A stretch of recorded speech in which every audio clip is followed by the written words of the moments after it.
quick, while we in, since we on the subject, man, we gonna go ahead and move it right into the riches and how those riches, because that's talk we were talking about getting that act done to you, you know, and getting that for riches. But I'm gonna go into Sirach. Let me see where it was. Sirach chapter. Sirach, yeah. And while you're getting out, I just want to add, you know, it don't also always gotta be riches. It could be depending on what field of work you in. You know what I'm saying? What you into. If you're a teacher about something, you might want to be a great teacher. You know what I'm saying? You go to Satan or the white man to be a great teacher. Maybe they can enhance you with some demonic power or something to be a great teacher or something. You know what I'm saying? It depends on, you know what I'm saying, what you covet. You know, always got to be money all the time. You know, a lot of people covet different things. So just to add that in there, you know. I want to get this one here. This is Sirach chapter 31. If you want to get 1 Timothy 6 and 9 and 10. Right. This is Sirach 31 and 1. It said, watching for riches consumeth the flesh, and the care thereof driveth away sleep. So this is another part to that, watching for riches. You know what I'm saying? You lose sleep. You know what I'm saying? They say watching care will not let a man slumber, as a sore disease breaketh sleep. You know what I'm saying? So that's just another thing. Like, you don't want to make riches your whole life. You don't want to make chasing money your whole life. You know, this says, go ahead, that we are to store up our treasures in heaven. You know what I'm saying? But go ahead, you can read the one you got. You said 1 Timothy what? 6 and 9. And I'm gonna get this right quick while you get that. Alright, this is 1 Timothy chapter 6 verse 9. But they that will be rich fall into temptation and a snare, and into many foolish and hurtful lusts, which drawn men in destruction and perdition. Con. Read that one more time. Say, but they that will be rich fall into temptation and a snare, and into many foolish and hurtful lusts, which drawn men into destruction and perdition. Con, so it's gonna lead you into destruction. And here's let me go to Sirach chapter 13 verse 24. No. Let me finish. Oh, you still got something? Go ahead. Yeah. This is 1 Timothy chapter 6 verse 10. You know, it says, for the love of money is the root of all evil. Not just money, but the love of it. You know what I'm saying?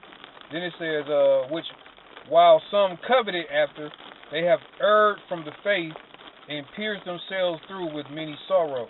You know what I'm saying? And it's like when Yahushua said, you know, some people had a word choked out of them for the cares of the world. You know?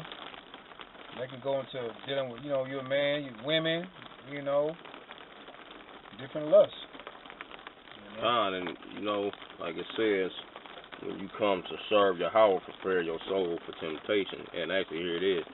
In Sirach chapter 2, verse 1, it says, my son, if thou come to serve Yahweh, prepare thy soul for temptation. Set thy heart aright, and constantly endure, and make not haste in time of trouble. Cleave unto him, Yahweh, and depart not away, that thou mayest be increased in thy last end. Whatsoever is brought upon thee, take cheerfully, and be patient when thou art changed to a lower state. Okay, I got a precept for that. You know what I'm saying? So even if you brought to a lower state, know that the Most High got you. Just as Job was brought to a lower state and he suffered for a time, the Most High brought him out of that and gave him more than what he had at first. You know, the Most High wants to know that we love him in good times as well as bad, not just for what he gives us. You know what I'm saying?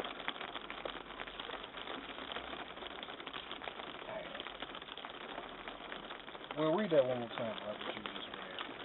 The last part. Oh, snap. I just lost anyone. Okay. That was chapter 2. It says, it says, my son, if thou come to serve Yahweh, prepare thy soul for temptation. 2 Timothy 3 and 12. It says, the temptation, and set thy heart aright, and constantly endure, make not haste in time of trouble. So he's saying, don't make hasty decisions. Don't try to run out on them on time of trouble. Now, also, if we got a second, I have a precept. This is Sirach chapter 2, verse 12. Woe unto them that have lost patience, and what will you do when Yahweh shall visit you? They that fear Yahweh will not disobey his word, and they that love him will keep his ways. They that fear Yahweh will seek that which is well pleasing unto him, and they that love him shall be filled with the law. So I was going to keep the one precept. I can't find it. It's a lot. What is that? It's pretty much dealing with you gotta read Sirach, which you just read again. I'm trying to get it. Let's say, whatsoever is brought upon thee, take cheerfully. It say, and be patient with our change to a lower state. For gold is tried in the fire, an acceptable man in the furnace of adversity.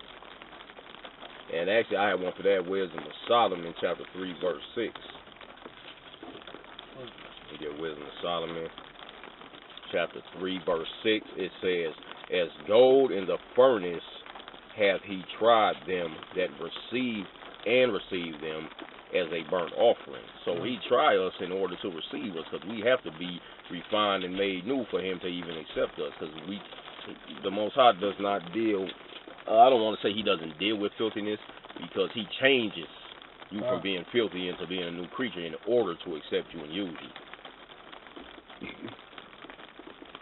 You know what I'm saying? And it says, this is Sirach 2:17. They that fear Yahweh will prepare their hearts and humble their souls in his sight. So if you fear the Most High, you're going to humble your soul. You know what I'm saying? And it says, let me see, verse 18, saying, we will fall into the hands of Yahweh and not into the hands of man.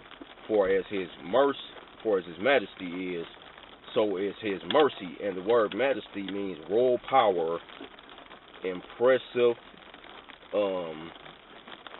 steadiness, dignity, or beauty. You know, so just as his royal power is just as his majesty. You know what I'm saying? Or his mercy is just as his majesty. So just as he has ultimate power, he has ultimate mercy. You know what I'm saying? So he uses if he chooses. That's why I say he believes in a just and equal balance. Right? Wait. Go back to Sirach 2. Sirach chapter 2. It says, my son, in verse 1, my son, if thou come to serve Yahweh, prepare thy soul for temptation. Keep reading. It says, set thy heart aright and constantly endure, and make not haste in time of trouble. Cleave unto him and depart not away, that thou mayest be increased at thy last end. We gonna step right here.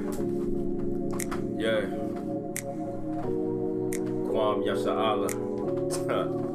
Feeling this. Yeah.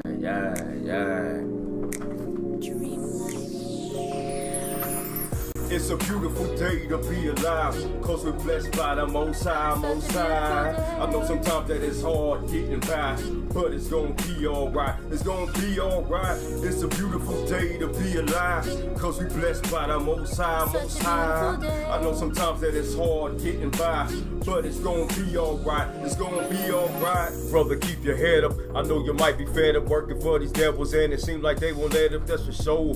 Walking with your head down, feeling kinda low, bills and Sam taking everything you work so hard for. Every night thou press the door, nor choose none of his ways and what you do. 1 Peter 5:7, cast your cares upon Yahweh, cause he cares for you and here for you in this life we living. These scriptures prescriptions, but we don't wanna listen, so the curses what we feeling they can be lifted though. All you gotta do is hearken, and your sight will no longer be darkened. Just trust in Yahweh with all your strength, all your soul, all your might, and He'll put up the fight. Yes, He is our power, our strength, and our tower. We in the last hours, but talk by Yahweh. It's a beautiful day to be alive, 'cause we're blessed by the Most High.